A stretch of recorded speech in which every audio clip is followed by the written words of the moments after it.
ये कि US set to allow General Electric to make engines in India for New Delhi's military jets. Pakistan को आज भी कह रहा है कि मतलब एक्सेप्ट कर नहीं रहा है, वो कह रहा है कि हम किसी वक्त पाकिस्तान हमारी इंडिया, ये कह रहा है। लेकिन हमारे साथ भारत है, उनके फाइनेंस फॉरेन मिनिस्टर जो हैं वो ब्रिक्स घूम रहे हैं, दुनिया के साथ बिजनेस की बातें ये कर। आपका और भारत का सबसे बड़ा फर्क है। एक तरफ वजीर खजाना के दावे और उम्मीदें हैं तो दूसरी जानिब मुल्क में जारी सियासी बेयकीनी फौजी हमारी रग रग में नफरत भरी है इंडिया के लिए। तो इस वक्त अरब मीडिया और अल जजीरा और रॉयटर्स हर जगह पर खबर ये चल रही है हम ग्लोबली आइसोलेट हो रहे हैं।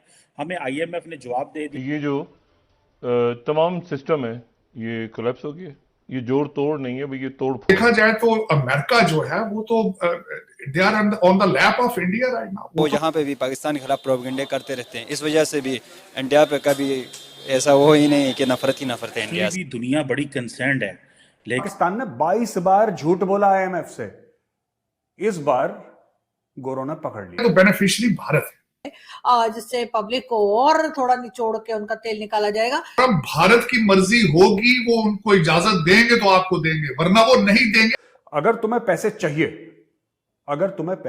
चाहिए तो सबसे पहले जो हम कह रहे हैं वो करो। और आईएमएफ का कहना ये है कि जी इंटरबैंक और ओपन मार्केट में रेट एक ही कर दीजिए।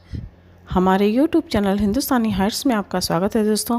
भारत और अमेरिका के बीच लगभग एक दशक लंबे इंतजार के बाद सैन्य विमानों के इंजन के घरेलू उत्पादन के संबंध में एक बहुत बड़ा रक्षा समझौता होने वाला है। भारतीय कंपनी हिंदुस्तान एरोनॉटिक्स लिमिटेड और अमेरिकी कंपनी जनरल इलेक्ट्रिक्स के बीच में ये समझौता होगा, जिसके अंतर्गत सैन्य विमानों के इंजन का घरेलू उत्पादन किया जाएगा भारत में। इस समझौते का इंतजार भारतीयों को बहुत लंबे समय से था और भारतीय कंपनी हिंदुस्तान एरोनॉटिक्स ने इन इंजन का इस्तेमाल दूसरी पीढ़ी के हल्के विमानों के इंजन को बनाने में करना था। इसकी योजना पहले से तैयार थी और इसी संबंध में पाकिस्तानी मीडिया में चर्चा हो रही है कि भारत अमेरिका को अपनी उंगलियों पर नचा रहा है। भारत का सहयोग करने के लिए अमेरिका किसी भी हद तक जाने को तैयार है। So let's enjoy this debate and if you like our content then please subscribe our channel. Thank you. इस वक्त अरब मीडिया और अल जजीरा और रॉयटर्स हर जगह पर खबर ये चल रही है कि एक नई डील की बात हो रही है अमेरिका से इंडिया की तरफ। उसमें यह कि US set to allow General Electric to make engines in India for New Delhi's military jets. तो इसका मतलब है कि सर एक और बहुत बड़ी डील, बहुत बड़ी इन्वेस्टमेंट क्या वहां पे होने जा रही। देखिए ये एक नया ट्रेंड है। मैं जिस तरह आपको मैंने पहले बताया है कि इसका सिलसिला आज से नहीं है, बल्कि मैं यहाँ पे ये भी बताना चाहूंगा कि माजी के अंदर आज से तकरीबन 10 साल पहले ये उस वक्त भी ये डिस्कशन चल रही थी कि F-16 जो है वो इंडिया में मैन्युफैक्चर किए जाए, बराक ओबामा दौर के अंदर उनका आखिरी टाइम।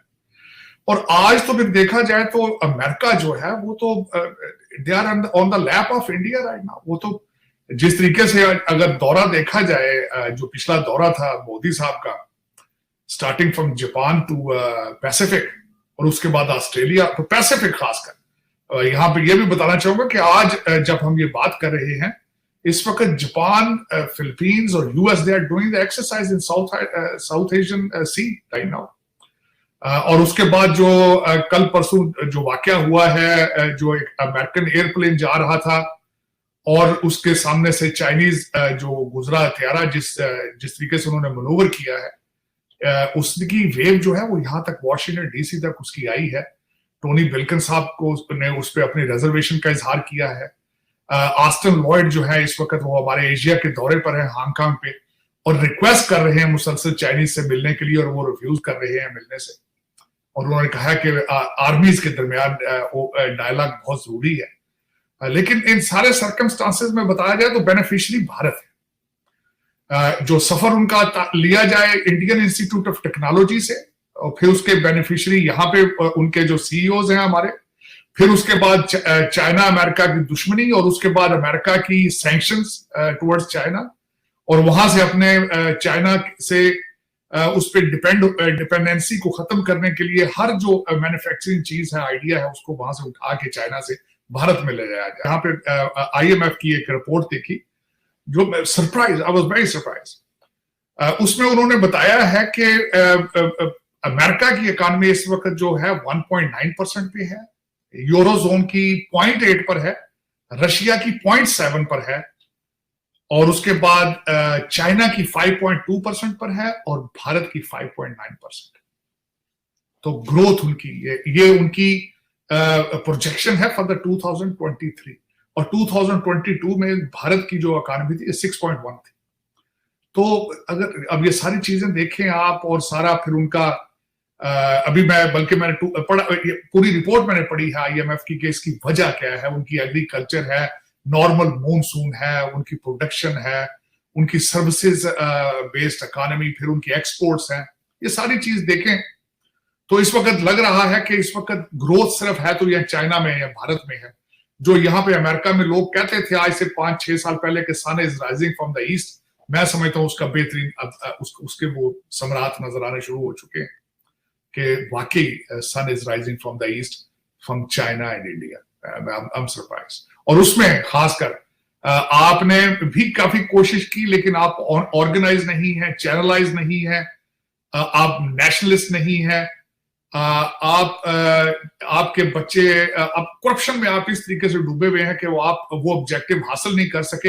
हालांकि आपने भी काफी दफा कोशिश की है चाइना रिलेशनशिप बेचने के लिए अमेरिका को, लेकिन वो आप कैश कर लेते हैं। देखें जिस तरह पिछली एडमिनिस्ट्रेशन ने CPEC को रोककर हर चीज कैश की है, उन्होंने CPEC डिलीवर किया है अमेरिका को, आपके खान साहब ने। और लेकिन ये कि अफसोस की बात है कि आप मुल्क के अंदर कुछ नहीं करते, उनके बेनिफिट जो है दुबई और लंदन में ले लेते हैं। ये आपका और भारत का सबसे बड़ा फर्क है। ये वॉशिंगटन और इंडिया के बीच, न्यू दिल्ली के बीच जो है वो जो टाइज हैं उनको स्ट्रेंथन करने की बात की जा रही है, और इसी तरीके से परचेजेस जो हैं वो भी बढ़ रही हैं, और ये जो डील की हमने बात की वो भी फाइनलाइज्ड हो चुकी है। उसमें हम IMF के प्लान से निकल गए, एक खबर ये। और जो अभी तक तो हमें, आपको पता है कल तक तो हमारे सामने यही था, हमारे फाइनेंस मिनिस्टर बता रहे थे हो जाएगा कोई, मैंने आपको कहा है आप क्यों फिक्रमंद हो रहे हैं, डिफॉल्ट नहीं होगा वगैरह। अब वो प्लान ही नहीं हो रहा। अच्छा, और फिर वो कह रहे हैं कि अब अगले प्लान हम उनसे लेंगे, जिससे पब्लिक को और थोड़ा निचोड़ के उनका तेल निकाला जाएगा। तो जी उसके लिए भी IMF से एडवाइस ली जा रही है, और IMF ने वैसे ये भी कहा है कि डॉलर जिसका रेट आज पाकिस्तान में 312 रुपीस पे पहुंच चुका है, तब तक 2-4 रुपए और बढ़ गए हो, लेकिन बहरहाल इस वक्त जो है वो 312 पे पहुंच गया है। और IMF का कहना ये है कि जी इंटरबैंक और ओपन मार्केट में रेट एक ही कर दीजिए। मैं आपको कई दफा बता चुका हूं, अगला प्रोग्राम या ये प्रोग्राम भारत की मर्जी होगी, वो उनको इजाजत देंगे तो आपको देंगे, वरना वो नहीं देंगे। आप नहीं समझ रहे हैं ये बात। मैं बड़ा वसूख के साथ ये कह रहा हूं। मैं वॉशिंगटन DC में बैठा हूं यहाँ पे, मैं उन लोगों के नाम नहीं ले सकता जिनके जो वहां पे IMF में लोग आपके बारे में बातें अच्छी नहीं करते। मैं वर्ल्ड बैंक में और IMF में मेरे I have many friends, they are working there. Bharat का दिल होगा आपको IMF का पैकेज दिया जाए, किन शराइत पे दिया जाएगा तब दिया जाएगा, वरना नहीं दिया जाएगा।